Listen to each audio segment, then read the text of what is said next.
विपक्ष की हालत वो हो गई है सांप और छछूंदर की। कल तक मलूक नागर हमारे साथ बैठते थे, आज भाजपा के साथ बैठे हैं। मलूक नागर चुनाव में फिर हमारे साथ आ जाएंगे। हमारे 2 एमएलए, हमारे 11 एमएलए है। तुम्हारी पार्टी इतनी सी है यूपी में, हमारी इतनी बड़ी है। डूबती नैया में कौन चढ़ता है, कौन जाएगा आपके साथ? आपकी लुटिया डूब। अरे कल तक अखिलेश यादव भी कह रहे थे कांग्रेस भी बहुत तेज पार्टी है, इसको वोट मत दे देना। नहीं, कांग्रेस बहुत तेज पार्टी है, लेकिन हमें बीजेपी को हराने के लिए तेज पार्टी की तो जरूरत है। सुस्त पार्टी का क्या करेंगे? सुस्त पार्टियों को लेकर कैसे लड़ेंगे? तेज पार्टी के साथ ही तो लड़ना है। कमाल है, मैं तो कह रहा हूं लड़ो एक दूसरे से, बहुत अच्छे से लड़ो, लेकिन जब हार जाओ तो फिर ये मत कहना बीजेपी ना रहा है। वो भगवान श्री राम जिन्होंने जिनके कंधे पे चढ़ के ये लोग सत्ता में आए थे, उसी का चंदा चोरी कर रहे हैं। इस देश ने ना बदलते हुए रूप और स्वरूप वाले लोगों को एक्सेप्ट करना बहुत पहले छोड़ दिया। बाबरी मस्जिद वाले भाषण दे रहे हैं। आप लोग तो भगवान राम को राजनीति में इस्तेमाल करते हो, हम भगवान राम को पूजा में इस्तेमाल करते हैं। खाओ मां कसम। राम भक्तों पर गोलियां चलवाने वाले आज ये कहते हैं राम भक्त बने घूम रहे हैं भाई। सुचारिता, अगर इस तरीके से डिबेट करानी है तो मुझे हटा दीजिए, मेरा माइक हटा दीजिए। अरे हनुमान जी की गदा पड़ गई क्या? नमस्कार दोस्तों, समाचार 2.0 की और एक धमाकेदार डिबेट वीडियो में आप लोगों का स्वागत है। दोस्तों आज की डिबेट वीडियो होने वाले है बीजेपी के प्रवक्ता शिवम त्यागी, आरएलडी के प्रवक्ता मलूक नागर, कांग्रेस के प्रवक्ता सुरेंद्र सिंह राजपूत और समाजवादी पार्टी के प्रवक्ता राजकुमार भाटी के बीच में। दोस्तों आज भाजपा शिवम त्यागी और मलूक नागर जी ने मिलकर कांग्रेस सुरेंद्र सिंह राजपूत और सपा राजकुमार भाटी को जमकर रोस्ट किया है। दोस्तों आज आने वाले यूपी चुनाव पर डिबेट चल रही थी और डिबेट चलते चलते आ गई राम मंदिर पर, राम जी पर, जिसमें जो कांग्रेस पार्टी एक समय राम जी को काल्पनिक मानते थे, राम सेतु को काल्पनिक मानते थे, आज वही कांग्रेस पार्टी और सपा डिबेट में भाजपा को बीजेपी को रामद्रोही और कांग्रेस और सपा को रोम रोम में राम है बताने लगे, असली राम भक्त बताने लगे। फिर आज भाजपा शिवम त्यागी और आरएलडी के प्रवक्ता मलूक नागर जी ने मिलकर इन दोनों घमंडी को जो धोया वो देख आज बहुत ही आनंद मिलने वाली है आपको। दोस्तों आज की ये डिबेट सच में बहुत ही मजेदार होने वाले है, इसीलिए आप लोगों से अनुरोध है बिना स्किप करके वीडियो को आखिर तक जरूर देखना एंड वीडियो के बारे में अपना क्या राय है कमेंट में जरूर लिख के जाना। चलिए शुरू करते हैं।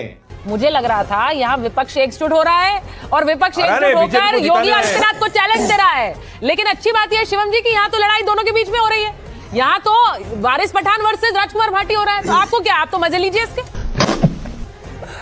देखो गुलाम अली की एक गजल है कि दिल के लुटने का सबब पूछो न सबके सामने और नाम आएगा तुम्हारा ये कहानी फिर सही। मतलब ऐसे ही कमाल है, मैं तो कह रहा हूं लड़ो एक दूसरे से, बहुत अच्छे से लड़ो, लेकिन जब हार जाओ तो फिर ये मत कहना बीजेपी ने आ रहा है।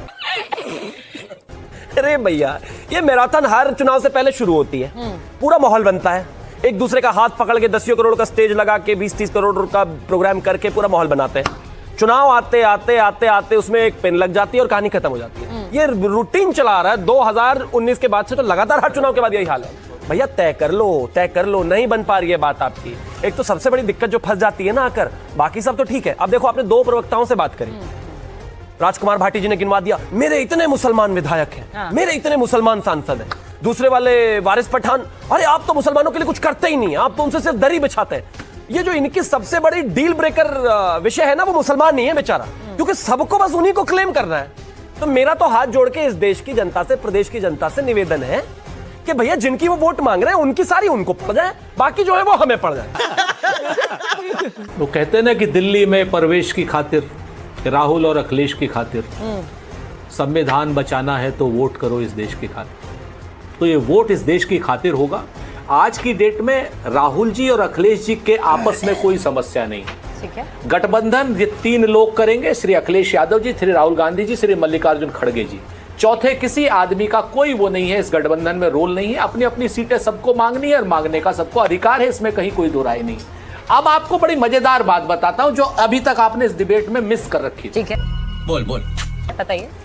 आज से 4 दिन पहले सलार गाजी, मसूद सलार गाजी साहब की मजार जो बहराइच शरीफ में है, उसके खिलाफ योगी जी जो हैं एक नारा बुलंद करके आए कि सलार गाजियों का अब काम नहीं चलेगा और सलार गाजियों ने ये कर दिया था अब उनका। उसके बाद और राजा सुहेल देव ने ऐसा किया था वैसा किया था। सच बात ये है कि जैसे ही ये बात आई वैसे ये बात ये बयान से पहले ही दिल्ली से हैदराबाद कॉल चली गई थी कि भाई हमारे योगी जी ये बयान दे रहे हैं, तुम्हें जाकर के वो बयान देना। एक सलार गाजी का सिपा सलार बन गया और दूसरा राजा सुहेल देव जी का सिपा सलार बन गया, और इतिहास के नाम पर दोनों आपस में लट्ठे चला रहे हैं और इस समय वर्तमान के मुद्दों से ध्यान भटका रहे हैं, क्योंकि वर्तमान में इतने भयानक मुद्दे भारतीय जनता पार्टी के खिलाफ हो गए हैं सुचारिता जी कि इनको गांव-गांव में शक्ल दिखाना मुश्किल हो गया है। भाई कुछ ज्यादा नहीं हो गया? वो भगवान श्री राम जिनके कंधे पे चढ़ के ये लोग सत्ता में आए थे, उसी का चंदा चोरी कर रहे हैं, उसी का प्रसाद चोरी कर रहे हैं, उसी का चढ़ावा चोरी कर रहे हैं। जिस धर्म के नाम पर ये लोग सत्ता में आए थे, उसी धर्म के सबसे बड़े धर्मगुरु परम पूज्य आदि शंकराचार्य जी के जो वो हैं उत्तराधिकारी हैं स्वामी अभिमुक्तेश्वरानंद जी, उसके खिलाफ ये लोग बयानबाजी कर रहे हैं, उनसे सर्टिफिकेट मांग रहे थे। अब पाप का घड़ा जब इनका भर गया तो ये हो गए परेशान। तो इन्होंने क्या किया, इन्होंने दिल्ली से फोन लगाया हैदराबाद को कि भैया आ जाओ। कहां पर सुचारिता जी सिर्फ इस चीज का उत्तर मांगती है कि पिछले 10 सालों का जो मिस रूल है, 9 साल हुए भी, पिछले 9 सालों का जो मिस रूल है, जिसमें 69,000 शिक्षकों को नौकरी नहीं मिली है, 5 लाख नौकरियां खाली पड़ी हैं, जिस तरीके से यहाँ पर लगातार नीट हो जाए, आपने बहुत सारे आरोप लगाए हैं बीजेपी पर, और मुझे लगता है उस पर शिवम जी का एक रिएक्शन होना चाहिए। मलूक जी, मैं मलूक जी आ रही हूँ एक बार। वो कह रहे हैं चंदा चोरी सबसे बड़ा मुद्दा है यूपी में। भाटी जी ने भी यही बात कही, अब सुरेंद्र राजपूत जी भी यही बात कर रहे हैं। इस देश ने ना बदलते हुए रूप और स्वरूप वाले लोगों को एक्सेप्ट करना बहुत पहले छोड़ दिया। और कृपया करके आप जो इस तरह की बातें करते हो वो इस स्टैंड पर कायम अच्छे ही नहीं लगते। इस देश में पीवी नरसिंह राव ने प्रधानमंत्री रहते हुए कहा था कि बाबरी मस्जिद पुनर्स्थापित करवाऊंगा, दोबारा बनवाऊंगा। बाबरी मस्जिद वाले भाषण दे रहे हैं। हालांकि चंदे पर सवाल आप पूछ सकते हैं, इसका ये बिल्कुल कोई मतलब नहीं है कि सवाल मत पूछिए, विपक्ष से सवाल पूछिए, लेकिन आपका स्टैंड क्या रहा है राम मंदिर पर भैया? आप हमसे पूछ रहे हैं, अलग है हम आपसे भाई। जब ये बाबरी का ढांचा गिराया गया था, भारतीय जनता पार्टी की सरकार है जिसने 4 राज्यों की सरकार जिसकी बर्खास्त हो गई थी, उत्तर प्रदेश, मध्य प्रदेश, गुजरात और हिमाचल की। चलिए उत्तर प्रदेश की तो जायज थी, बाकी की 3 का क्या गिराया था आप बता रहे हैं हमें। और कल्याण सिंह जी का स्टेटमेंट है, कहती है 1000 सरकार को कुर्बान मर्यादा पुरुषोत्तम भगवान श्री राम पर। हाँ गलती हुई है, हाँ एसआईटी बनी है, हाँ अगर कोई भी व्यक्ति होगा कॉलर से पकड़कर खींच कर लाएंगे और जेल डालेंगे अगर किसी ने भी ऐसा किया है, एक एक का जवाब होगा। लेकिन अपना क्या है भाई? सेतु समुद्रम प्रोजेक्ट को डिनाई करने वाले, राम सेतु को डिनाई करने वाले, 19 वकील खड़े करने वाले, मर्यादा पुरुषोत्तम भगवान श्री राम के खिलाफ मंदिर ना बने, इसका चुनाव पर फर्क पड़ेगा ये कहने वाले, और बाबरी ढांचा फिर से बनाने की बात करने वाले, राम भक्तों पर गोलियां चलवाने वाले, आज ये कैसे राम भक्त बने घूम रहे हैं भाई? गजब कहानी कर दिया। कुछ नहीं है आपका। अगर किसी ने भी गलती की है, जो कि हुई है, जाहिर है एसआईटी सामने लेकर आएगी, ठीक है, आपका कोई ओपन स्टैंड नहीं बनता इसको लेकर। क्लैरिटी है, आजकल थोड़ा सॉफ्ट हिंदुत्व वाला बहुत चल रहा है, इनका थोड़ा लग रहा है क्योंकि चुनाव में आने वाले। वो तो वारिस जी भी कह रहे हैं। हाँ, नहीं सर, बिल्कुल बिल्कुल। और यहाँ पर राइट टू रिप्लाई का पूरा सम्मान होगा सर, बोलिए। 2 चीजें हैं।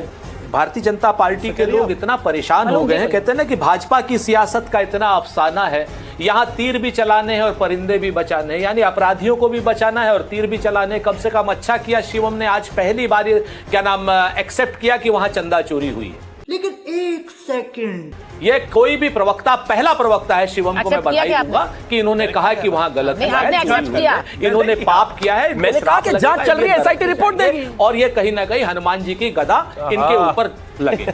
ठीक है ना, ये तो बढ़िया हनुमान जी के भगवान और हम सब के भगवान जिन लोगों ने श्री राम को हमेशा गाली देते आए हैं। शिवम बीच में मत बोलो, मैं आपके बीच चलेगी बोलिए। ये सुचारिता अगर इस तरीके से डिबेट करानी है तो मुझे हटा दीजिए। अरे नहीं सर, ये ब्लैक मैं बेहतर है, मैं विड्रॉ करूं। हटा दीजिए, कैमरा हटा, मुझे भेज दीजिए, चलिए मेरा माइक हटा दीजिए। रुकिए ना, रुकिए, बोलिए आप। अरे हनुमान जी की गदा पड़ गई क्या? तरीके की भाषा का अगर आप लोग एकदम, अगर या तो मैं भी शिवम के बीच में बोलूं। हाँ बोलिए। नहीं सुरेंद्र जी बोलिए, आप बोलिए। ये जो चंदा चोर लोग हैं, ये जो पापी लोग हैं, जिनको श्राप पड़ेगा भगवान श्री राम के चंदा चोरी में, अभिमुक्तेश्वरानंद जी की पालकी के अपमान में, बटुकों के अपमान में, बटुकों के गले पर पैर रख करके चोटियां जिन लोगों ने खींची है ना, आज की डेट में ये लोग कहते हैं हम लोग सवाल ही नहीं पूछ सकते, हम लोग भगवान राम को मानते ही नहीं। अरे भगवान राम के नाम पर चंदा चोर करने वाले पापी हैं आप लोग। तो भगवान राम को राजनीति में इस्तेमाल करते हो, हम भगवान राम को पूजा में इस्तेमाल करते हैं। मुझे ऐसा खाओ मां कसम। देखिए सुचेरिता जी, विपक्ष की हालत वो हो गई है, ऐसी स्थिति हो गई है कि कहावत है सांप और छछूंदर की। सांप ने छछूंदर पकड़ लिया, जो लोग नहीं जानते चूहे जैसी छोटी सी चूहियां होती है, अगर सांप छोड़ता है तो सांप को काट लेती है और सांप को चींटियां चिपट के मरना निश्चित है। और सांप को उसे अगर सटक जाता है तो अंदर जाके सांप को काट के बाहर निकल जाएगी, बड़े तीखे दांत होते हैं, तो मरना निश्चित है। तो विपक्ष में कांग्रेस और उसकी साथी पार्टियां सपा, स्थिति ऐसी हो गई है ओवैसी साहब की कि साथ रखते हैं तो मरे, ताकि उनकी सीट ज्यादा आ जाएंगी। जो बिहार में हुआ 6 सीट मांग रहे थे, इन्होंने उन्हें सीट नहीं दी और उनके 6 MLA जीत के आ गए। और अगर अलग कर देते हैं तो 100% मुसलमानों में इतने बेइंतहा पसंदीदा हैं वो, उनको वोट जाएंगी तो इनकी वोट कटेंगी तो ये मरे। तो इनकी स्थिति ऐसी है कि ओवैसी साहब को झेल नहीं पाते। मैं एक बात और कह रहा हूं हाँ। कि मुसलमानों के ये ठेकेदार हैं क्या कांग्रेस और दूसरी पार्टियां सपा? बताइए सुरेंद्र जी, मुसलमानों के संविधान के अनुसार हम साथ खड़े हैं, मुसलमानों की हर जगह हम बात रखते हैं, तो ये अकेले ठेकेदार कैसे हैं? एक फर्क है बस, जब कांवड़ यात्रा चलेगी ना मलूक नागर ठेकेदार है, ना ओवैसी ठेकेदार है, ना हम ठेकेदार हैं। हम हिंदू मुस्लिम सिख ईसाई सबके ठेकेदार हैं। बाप को भेज, तेरे बस की बात नहीं। लीजिए अब बोलिए। और मलूक नागर कोई जाटों के ठेकेदार नहीं है। कल तक मलूक नागर हमारे साथ बैठते थे, आज भाजपा के साथ बैठे हैं। मलूक नागर चुनाव में फिर हमारे साथ आ जाएंगे। क्या कह रहे हैं हमारे ये? भाई हैं, हम फिर ले लेंगे। मालूम है क्या बोल रहे हैं सुरेंद्र जी भाई? सुरेंद्र हमारे भाई हैं। राजपूत ये कहाँ साहब, जाएंगे? आपका बहुत शुक्रिया। ये उसका दर छोड़ के तो किधर आपका जाऊंगा? बहुत सहरा शुक्रिया। में गिर पर जाऊंगा, दरिया में बिखर जाऊंगा। अच्छा बात तो सुनो, आपका कुछ नहीं जाना, आपको आना हमारे ही पास। आपका बहुत, आपको आना इन्हीं के पास से कह रहे हैं। आना है, जरा देर लगेगी। अरे आप पे मसाला ही कुछ नहीं बचा है, आपके मसाला ही कुछ नहीं बचा है। कोई आपका बात तो एक MLA, आपका कुछ है भी, कौन जाएगा साथ? हमारे डूबती नैया में कौन चढ़ता है, कौन जाएगा आपके साथ? 6 MP ये है, बुरा वाला मरे आपने। बैठे हैं, 6 MP है। आपकी लुटिया डूब गई। कह रहा हूं, अरे कितने सुचेता MP लेके बैठे हो बताओ ना। सुचेता जी, सुचेता हाँ, बोलिए, जी, बोलिए। आप और बोलिए, भाजपा मिलके कितने MP लेके बैठे हो? सुचेता जी, ये सिंपल सी बात एक है। अरे एक तुम्हारे 2 MLA, हमारे 11 MLA है। तुम्हारी पार्टी इतनी सी है यूपी में, हमारी इतनी बड़ी है। अरे छोड़ दो तो बात, हमारे तुम्हारे यहाँ 6 लुटिया MP डूबी है, पड़ी, आपके तुम्हारे 2 जाएगा MP कौन है। साथ वो में? तो पूरी भाजपा भाजपा के की बात धन्यवाद कर रहे थे। हमारे 43 MP है। ऑफर देने नहीं, के ये लिए on आपका air धन्यवाद। ऑफर नहीं। लाइनें हैं ना कि ऑन एयर बोलिए, कह रहे हैं हम नरेंद्र मोदी जी के साथ हैं, हम NDA के साथ हैं। इनकी लुटिया डूब रही है, इनकी स्पष्टीकरण लुटिया दे रहे हैं डूबते हम। हुए बताइए, जहाज शिवम में जी कौन बोलिए। जाएगा? ये बोलिए, क्या विचारों को समझ ही नहीं आ रही इस बात की। वो शेर है ना कि मालूम है कि ख्वाब झूठे हैं सारे और ख्वाहिशें अधूरी हैं, पर जिंदा रहने के लिए गलतफहमियां भी जरूरी हैं। ये कांग्रेस के प्रवक्ताओं ने कांग्रेस को इतनी गलतफहमियां दिलाकर पता नहीं कहां तो अपने नेताओं को बैठाए रखते हैं। मलूक जी वो कह रहे हैं वो फिर हमारे साथ आ जाएंगे। अखिलेश और राहुल जी की जोड़ी बहुत शानदार उत्तर प्रदेश में चल रही है। अरे कल तक अखिलेश यादव भी कह रहे थे कांग्रेस भी बहुत तेज पार्टी है, इसको वोट मत दे देना। गलतफहमी से बाहर निकलो। पार्टी जी बताएंगे ऐसी तेज है या तमाम है? कोशिशें टीएमसी के साथ क्या नहीं हुई? ऐसी तमाम कोशिशें कहां नहीं करते? हर चुनाव से पहले का हमारे एक शब्द इस्तेमाल किया जाता है, हर चुनाव से पहले का सांग है ये इनका, हर चुनाव से पहले का। और स्थिति चुनाव तक आते आते मतलब बुरा हाल हो जाता है। पर फिर भी मैं यही कहता हूं चलिए ठीक है, और भी कुछ नहीं तो टीवी पर तो हंसते खेलते चेहरे अच्छे लगते ही है। पार्टी जी बता दीजिए तेज है या सीधी है कांग्रेस पार्टी? क्या करना है? गठबंधन होगा नहीं होगा? बहुत कम समय बचा है सर। नहीं, कांग्रेस बहुत तेज पार्टी है, लेकिन हमें बीजेपी को हराने के लिए तेज पार्टी की तो जरूरत है। सुस्त पार्टी का क्या करेंगे? सुस्त पार्टियों को लेकर कैसे लड़ेंगे? तेज पार्टी के साथ ही तो लड़ना है। लेकिन सुचरिता जी आपको सबके राइट टू रिप्लाई की चिंता है, मेरे संवैधानिक अधिकार को भूल गई आप। अरे क्या सर, शिवम कैसी त्यागी ने बातें मुझसे करती? सवाल पूछा था। हाँ, हाँ। बोलिए बोलिए बोलिए। शिवम त्यागी ने सवाल पूछा था कि पहला स्टैंड और था, अब स्टैंड कुछ और है। हाँ। मैं शिवम त्यागी भाई को बता दूं कि हमारा स्टैंड एक ही रहा है, एक ही रहेगा। चोरों से, ठगों से और पाखंडियों के हम हमेशा विरोध में रहेंगे। जो चोरी करते हैं, पाखंड फैलाते हैं, ठगी करते हैं, चाहे वो राम के चंदे में चोरी हो, चाहे वो शंकराचार्य के ऊपर हमला हो, और जो राम के वो बन रहे हैं नी, ठेकेदार बन रहे हैं, राम के कद को आप छोटा कर रहे हैं। राम आपकी सोच से बहुत बड़े हैं। पूरी धराधाम राम जन्म से हुई है धन्य। मुझे लगता है निर्विवाद सत्य को विवाद से निकालिए। हाँ। रोम रोम में रमे हुए हैं विश्वव्यापी राम। समझ रहे हो आप? समझ रहे हो? राम का महत्व एक व्रत में न डालिए, वसुधा कुटुंब के समान देखते रहे। सर मुझे बड़ा अच्छा लग रहा है भाटी जी आज ये बात कर रहे हैं, लेकिन तब भी राम मंदिर के दर्शन नहीं करेंगे। राम जन्मभूमि को तो राम ही, लेकिन तब भी राम मंदिर के दर्शन नहीं करेंगे भाटी जी। सबसे बड़ी विडंबना ये है। दोस्तों वीडियो अंत तक देख ली तो अच्छी लगी होगी। अगर अच्छी लगी तो वीडियो को एक लाइक एंड चैनल को सब्सक्राइब कर लेना। एंड वीडियो के बारे में, भाजपा शिवम त्यागी के बारे में, मलूक नागर जी के बारे में अपना क्या राय है कमेंट में जरूर लिख के जाना। वीडियो आखिर तक देखने के लिए आपको बहुत बहुत धन्यवाद। चलिए मिलते हैं अगली वीडियो में, तब तक के लिए जय हिंद, जय भारत, जय सिया राम।